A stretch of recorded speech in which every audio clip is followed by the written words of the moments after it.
Hello friends, आज के session में हम लोग एक बहुत ही इम्पॉर्टेंट कॉन्सेप्ट के बारे में चर्चा करेंगे, रिटर्न ऑन इक्विटी। हमने देखा है कि कई बार जो रिटेल इन्वेस्टर्स होते हैं उनको रिटर्न ऑन इक्विटी के बारे में बहुत कम पता होता है और वो बस इसको एक रेशियो के तरीके से लेते हैं। उनको इतना ही पता होता है कि अगर किसी कंपनी की रिटर्न ऑन इक्विटी यानी कि ROE ज़्यादा है तो कंपनी अच्छी है और ROE ख़राब है तो कंपनी ख़राब है। दो कंपनियों की तुलना करनी है, ROE जिसका अच्छा है वो कंपनी अच्छी है, बात ख़त्म। तो हम इस बात ख़त्म वाले पैराडाइम से थोड़ा सा आज आगे जाएंगे और एक बेटर एनालाइजिंग रिटेल इन्वेस्टर बनने की दिशा में कदम बढ़ाएंगे। तो सबसे पहले रिटर्न ऑन इक्विटी को जिसको हम अब इसके बाद पूरे वीडियो में ROE बोलेंगे। तो एज ए कंसेप्ट ROE का मतलब हम समझेंगे क्या होता है, फॉर्मूला इसका देखेंगे और उसके बाद हम इस पर थोड़ी सी एनालिसिस और करेंगे। तो सेशन का नाम है return on equity beyond just returns. तो ROE होती क्या है? ROE return on equity means share holders fund और मनी। सबसे पहले इक्विटी की परिभाषा क्या है? इक्विटी जो शेयर होल्डर है उसका पैसा है। अब शेयर होल्डर कौन कौन है? कंपनी का में जो बड़े शेयर होल्डर्स हैं यानी कि कंपनी के जो प्रमोटर्स हैं उनका पैसा, और आपके हमारे जैसे जो रिटेल शेयर होल्डर्स हैं उनका पैसा, वो सारा मिलाकर इक्विटी बनता है। बैलेंस शीट में इसको कहाँ पर देखते हैं? बैलेंस शीट में इसको देखते हैं शेयर कैपिटल प्लस रिजर्व्स में। वो अभी हम लोग देखेंगे, आगे दिखाई देते हैं। ये किसी कंपनी की बैलेंस शीट है। तो हम यहाँ पर शेयर कैपिटल और रिज़र्व ये दोनों को मिला देंगे तो ये इक्विटी बन जाएगा। तो ये हो गई इक्विटी की डेफिनेशन। सिंपल है, जितने भी शेयर होल्डर्स हैं उन सबका पैसा जो है उसको मिला लेंगे तो वो इक्विटी होता है। एक दूसरा तरीका इक्विटी निकालने का या उसको परिभाषित करने का ये है कि अगर कंपनी को लिक्विडेट किया जाए अगर आज कंपनी दिवालिया हो जाए और उसको लिक्विडेट किया जाए तो टोटल जितना पैसा बचेगा उसको लिक्विडेट करने पर उसको इक्विटी बोलते हैं या बुक वैल्यू बोलते हैं। और इसको नंबर ऑफ़ शेयर से अगर भाग दे देंगे, डिवाइड कर देंगे, तो वो बुक वैल्यू पर शेयर आ जाएगा, यानी इक्विटी पर शेयर यानी कि बुक वैल्यू, कंपनी की बुक वैल्यू पर शेयर आ जाएगी। कभी कभी बुक वैल्यू पर शेयर को शॉर्ट में बुक वैल्यू बोल देते हैं। खैर, इसमें ज़्यादा नहीं घुस रहे हैं इक्विटी की परिभाषा में। In balance sheet parlance it's a form of liability on the company as it's payable to shareholders. तो इक्विटी जो है ये एक लाइबिलिटी है कंपनी के ऊपर, क्योंकि ये शेयर होल्डर के प्रति देनदारी है। शेयर होल्डर ने अपना पैसा दिया हुआ है तो कंपनी उस पैसे को लेकर के यूज़ कर रही है, प्रॉफिट्स बना रही है, तो कंपनी के ऊपर देनदारी है कि अपने शेयर होल्डर्स को वापस करेगी या उस पर रिटर्न्स वापस करेगी। तो ये एक लाइबिलिटी है एक तरह की। ये हम इक्विटी के बारे में बात कर रहे हैं, ROE पे नहीं है। ROE describes the returns shareholders enjoy over their money invested। तो जितना इक्विटी इन्वेस्ट किया है शेयर होल्डर्स ने उस पर जितना रिटर्न कंपनी बना के देती है शेयर होल्डर्स को, उसको रिटर्न ऑन इक्विटी कहते हैं। नाम से भी लग रहा है इक्विटी पर कितना रिटर्न बनाया, return on equity. It's a misnomer भी है। क्योंकि need not conflate with the actual proceeds to the shareholders. क्योंकि ये एक्चुअली ऐसा नहीं है कि रिटर्न ऑन इक्विटी जितना आता है निकल के वो शेयर होल्डर को मिल जाता है उसके बैंक अकाउंट में, ऐसा नहीं है। मैं रिपीट कर रहा हूँ, ROE का मतलब ये है कि रिटर्न ऑन इक्विटी पर कितना कंपनी ने रिटर्न कमाया, और इक्विटी शेयर होल्डर की मनी है तो जितना मनी है उस पर उसको रिटर्न जितना आया वो उसके बैंक अकाउंट में आ जाना चाहिए। लेकिन ऐसा नहीं होता है। कंपनी जितना रिटर्न कमाती है उसको दो तरीके से यूज़ करती है। जो रिटर्न्स होते हैं ऑन इक्विटी उसको दो तरीके से यूज़ करती है। फर्स्ट, कंपनी आगे की ग्रोथ के लिए और एक्सपेंशन के लिए उसको इन्वेस्ट बैक करती है in the companies future growth. तो ये एक तरह का इनडायरेक्ट बेनिफिट है जो आगे चल के हमको मिलेगा, बट अभी कंपनी में री इन्वेस्ट होता चल रहा है वो। और दूसरा डिविडेंड है, जो हमको रिटर्न्स मिले उसमें तो दूसरा पार्ट डिविडेंड है जो शेयर होल्डर के एक्चुअली अकाउंट में आ जाता है। तो ये कंसेप्चुअली हमने बताया कि इक्विटी क्या होता है और रिटर्न ऑन इक्विटी क्या होता है। अब एक सिंपल सा फार्मूला देख लेते हैं, क्योंकि फार्मूला देख लेने पे दिमाग में एक वो बन जाती है। तो उसका फार्मूला है नेट इनकम यानी profit after tax, PAT. Company net उस साल में जितना कमा रही है, टैक्स वैक्स सब निकाल के, बॉटम लाइन जो है वो, divided by share holders equity, वही इक्विटी पर कितना रिटर्न कमाया इंटू 100, ये होता है ROE। जनरली 15%, 18%, 20% की रिटर्न ऑन इक्विटी करने वाली कंपनी अच्छी मानी जाती हैं, but that depends upon the sector. बहुत सारे सेक्टर ऐसे होते हैं जो एसेट हैवी सेक्टर होते हैं, तो वहाँ पे ROE कम होता है, और बहुत सारे सेक्टर्स होते हैं एसेट लाइट होते हैं जहाँ पे कैपिटल कम लगती है, तो वहाँ पर ROE जनरली ज़्यादा होता है। बट फिर भी 15 से 20%, 25% तो बहुत अच्छा हो गया, ये हेल्दी ROE माना जाता है। अब importance, the ROE is extremely important because it demonstrates the effectiveness of management's ability to reinvest your profits in the business। मतलब मान लीजिए कि मैं इसको एक पूरी बातचीत को एक एग्जांपल से समझा देता हूँ कि मान लीजिए कि हमारे पास कोई कंपनी है जिसमें टोटल 100 करोड़ रुपीज़ इन्वेस्टेड है। हमारी इक्विटी जो है अभी 100 करोड़ है, और कंपनी उस पर हमें मान लीजिए कि 50 करोड़ का प्रॉफिट बना करके देती है। हालांकि बहुत एक्सट्रीम एग्जांपल है, बट कैलकुलेशन की सुविधा के लिए ऐसा किया है। तो फर्स्ट ईयर में उसने हमारी 100 करोड़ की इक्विटी पे 50 करोड़ कमाया, ये फर्स्ट ईयर है। सेकेंड ईयर में क्या हुआ, सेकेंड ईयर में उसने फिर 50 करोड़ कमाया, और 50 पहले का था, और कंपनी की हमारी इक्विटी कितनी थी, 50 हमारे पास पहले था, सॉरी यह नहीं आएगा, 50 हमारे पास 100 पहले था, और 50 हमने यहाँ से कमाया, तो हमारा नीचे 150 हो गया, इक्विटी बढ़ गई ना। और तीसरे साल में फिर हमने फिर ये 50 कमाया, जो ये वाला यहाँ पे आ गया, तो ये नीचे 200 हो गया, और हमने यहाँ पर फिर 50 या कुछ ज़्यादा कमाया होगा, इस यहाँ पर 50 कमाया तो हमने यहाँ पर 60 कमा लिया होगा। तो अगर हम कंपनी की एफिशिएंसी देखें, इस कंपनी की जिसकी हम बात कर रहे हैं, तो इसमें पहले साल इसने कितना कमाया रिटर्न, 50, इक्विटी कितना था इसका, तो इसका रिटर्न कितना था, 50% था, 1/2। लेकिन तीसरे साल ये घट करके 50% से हमारा कम हो गया। क्यों? क्योंकि इसको अगर हम डिवाइड कर दें तो ये हो जाएगा 30 डिवाइड बाई 100, यानी ये 30% रह गया। ऐसा इसलिए हुआ क्योंकि जिस रेशियो में कंपनी प्रॉफिट कमाती जा रही थी, उस रेशियो में कंपनी के पास वो एबिलिटी नहीं थी कि उसको री इन्वेस्ट करके अपने प्रॉफिट्स को उसी रेशियो में मैक्सिमाइज कर ले। वही बात यहाँ पर कही जा रही है कि मैनेजमेंट की एबिलिटी कितनी है कि अपने प्रॉफिट्स को री इन्वेस्ट करे और उतनी ही एफिशिएंसी के साथ प्रॉफिट जनरेट कर पाए। Unfortunately it is not enough to check whether the ROE is above or below 15 to 20%, we must check the trend. ये यही बात कहना चाहते हैं कि अगर कंपनी की ROE यहाँ पे अच्छी है, 15% है, लेकिन अगर उसका हम ट्रेंड देखें तो वो डाउनवर्ड्स में है, तो उससे कोई फ़ायदा नहीं है। क्यों? क्योंकि इसका मतलब जो नए फंड्स कंपनी कमाती जा रही है, जो नए रिटर्न्स कमाती जा रही है, उसको उस तरीके से इन्वेस्ट नहीं कर पा रही है कि उसके ROE का जो ट्रेंड है वो सस्टेनेबली अपवर्ड की तरफ हो। आई होप ये पॉइंट क्लियर हुआ होगा। On the other hand it also means that if the company does not earn a proportionally higher income when the earnings are retained and reinvested, the ROE will decline। ये वही बात है कि यहाँ पर पैसा कमा तो रही थी कंपनी, लेकिन जब लगा रही थी तो वो 50 से 150 और 200 नहीं हो रहा था, जबकि नीचे वाला जो उसका डिनोमिनेटर है वो 100 से 150 और 200 हो रहा था। और प्रैक्टिकल वर्ल्ड में ऐसा ही होता है, इसीलिए हाई और ROE कंपनीज का ROE सस्टेन करना मुश्किल होता है। ROE एक बार हाई ROE अचीव करना तो आसान काम है, बट चूंकि ROE हाई होगा तो उससे रिटर्न्स हाई मिलेंगे, तो उन हाई रिटर्न्स को बार बार उसी बिजनेस मॉडल में इन्वेस्ट करना और सस्टेनेबली हाई ROE पर टिके रहना टफ काम है। जैसे क्लास में एक बार टॉप करना आसान काम है। अब हम देखेंगे इसका relationship with return on assets क्या होता है। तो ROE की परिभाषा क्या है, अब हम ROE की बात क्यों कर रहे हैं वो भी हम थोड़ी देर में इस पर आएंगे। Net profit upon total asset, मतलब टोटल एसेट पर कितना रिटर्न निकाला। अब टोटल एसेट का मतलब क्या है, इक्विटी और डेट, इन्हीं दोनों को मिला के एसेट बनता है। किसी भी कंपनी का जो हम बैलेंस शीट देखते हैं तो उसमें इधर एसेट होते हैं और इधर लायबिलिटी होती है और इक्विटी होती है। लायबिलिटी का मतलब हो गया डेट और इक्विटी का मतलब इक्विटी। तो इन दोनों का सम जो होता है एसेट के बराबर होता है, क्योंकि ये बैलेंस शीट है और ये दोनों राइट हैंड साइड और लेफ्ट हैंड साइड बैलेंस होते हैं। तो हम मैथमेटिकली एसेट को लिख सकते हैं asset is equal to debt plus equity. तो हमने यही लिख दिया उसको, डेट प्लस इक्विटी।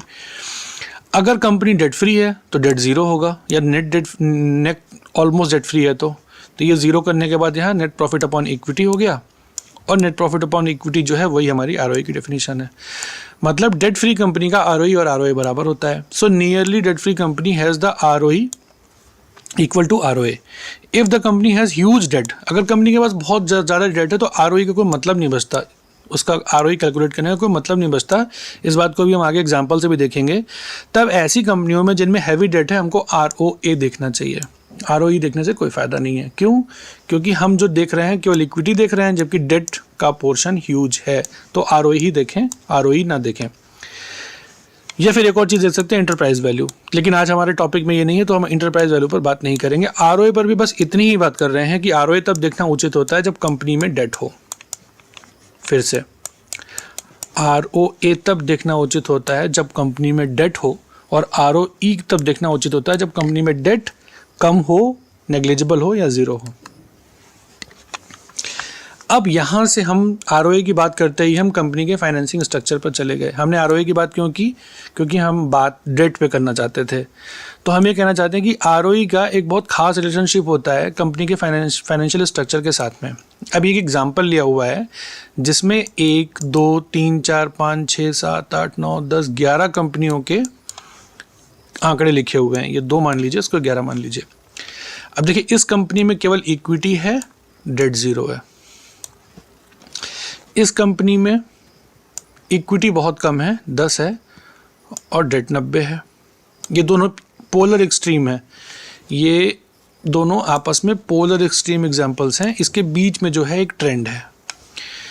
कंपनी इन जो ये हमने देखा, इसमें सभी की अर्निंग्स 10 करोड़ है, जितनी भी कंपनियां हैं सबकी अर्निंग्स बराबर है। और अब हम इस पे काम करेंगे। तो इक्विटी कैसे कम होती जा रही है? 100, 90, 80 ऐसे करके, इधर 40, 30 और 10। तो इक्विटी कम होती जा रही है और डेट बढ़ता जा रहा है, 10, 20। इसमें हम बताना क्या चाहते हैं? Debt to equity ratio. तो डेट अपॉन इक्विटी, यहाँ डेट ज़ीरो है तो डेट टू इक्विटी ज़ीरो हो गया। और लास्ट वाले में देखा हमने तो डेट हमारा यहाँ पर 90 है और इक्विटी 10 है, इसको डिवाइड किया तो 9 हो गया। Very heavy. लोग पूछते हैं कई बार कि डेट टू इक्विटी रेशियो कितना हो तो अच्छा माना जाता है? 1/2। डेट जो है इक्विटी का हाफ हो बस तो अच्छा माना जाता है, या इससे कम हो। 1/2 यानी 0.5, 0.5 डेट टू इक्विटी रेशियो से अगर ज़्यादा है किसी कंपनी के ऊपर डेट, तो वो एक रिटेल इन्वेस्टर के लिए ज़्यादा है। हालांकि ये कोई स्टैंडर्ड नहीं है, सबका अपना अपना पैरामीटर होता है, बट जितना मेरी जानकारी है, जो मैंने थोड़ा बहुत पढ़ा है लिमिटेड नॉलेज के हिसाब से, 0.5 डेट टू इक्विटी रेशियो या इससे कम हो तो ठीक माना जाता है। इससे ऊपर है तो फिर कंपनी में हैवी डेट है। अब ये डेट टू इक्विटी रेशियो यहाँ पर 9 है, बहुत हैवी। ये भी यहाँ से सब हैवी है, 1 के इधर सारा कुछ ज़्यादा ही है। तो ये इधर से अगर हम डाइकोटमी करें ऐसी, तो इधर तो ये डेट वाली, इनको सबको हम डेट वाली कंपनी बोलेंगे, और इनको हम सबको इसको बोल देंगे कि डेट लाइट है इसमें, इन सब में। तो ये डेट पे हमने देख लिया। अब रिटर्न ऑन इक्विटी देखते हैं। रिटर्न ऑन इक्विटी कैसे निकलेगी? Earnings divided by equity. यहाँ पे 10% आया, यहाँ पे 11% आया, और यहाँ पर 100% आया। तो अगर अब कोई बोले कि इन सब कंपनियों में से सबसे अच्छी कंपनी कौन है, तो आप बताइए कौन है? तो 11 नंबर की कंपनी सबसे अच्छी होगी, क्योंकि इसका ROE 100 है, इसका रिटर्न ऑन इक्विटी 100 है, जो आजकल सब लोग बताते हैं कि जितने ज़्यादा ROE उतनी अच्छी कंपनी। और इस कंपनी का ROE तो केवल 10% है, तो ये कंपनी सबसे ख़राब हुई इसमें, जबकि इस पर डेट नहीं है। लेकिन ये जो देखने का तरीका है चीज़ों को, ये बिल्कुल गलत है, क्योंकि डेट जो है वो जब हैवी मात्रा में होता है कंपनी में, तो वो बहुत बड़ा सरदर्द होता है, दुधारी तलवार है, डबल एजेड स्वॉर्ड है। तो ये तरीका एक फॉल्टी तरीका है चीज़ों को देखने का। क्यों? क्योंकि जब हैवी डेट कंपनी हम देखेंगे तो ROE का कोई मतलब नहीं रह जाता।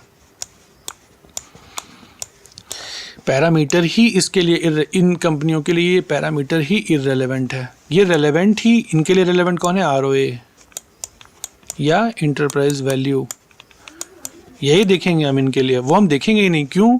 क्योंकि वो उसके लिए एग्जिस्ट ही नहीं करता। ये बात तो वही हो गई कि क्लास 12th में पढ़ने वाले बच्चे के नर्सरी क्लास में कितने मार्क्स आए थे, तो वो बात यहाँ पे रेलेवेंट ही नहीं है ना, इसका रेलेवेंस ही नहीं है। रेलेवेंस कहाँ है डेट टू इक्विटी उसका, ROE का, जहाँ पर लो डेट टू इक्विटी रेशियो हो, जहाँ पर लो डेट हो, जो हमने पहले देखा।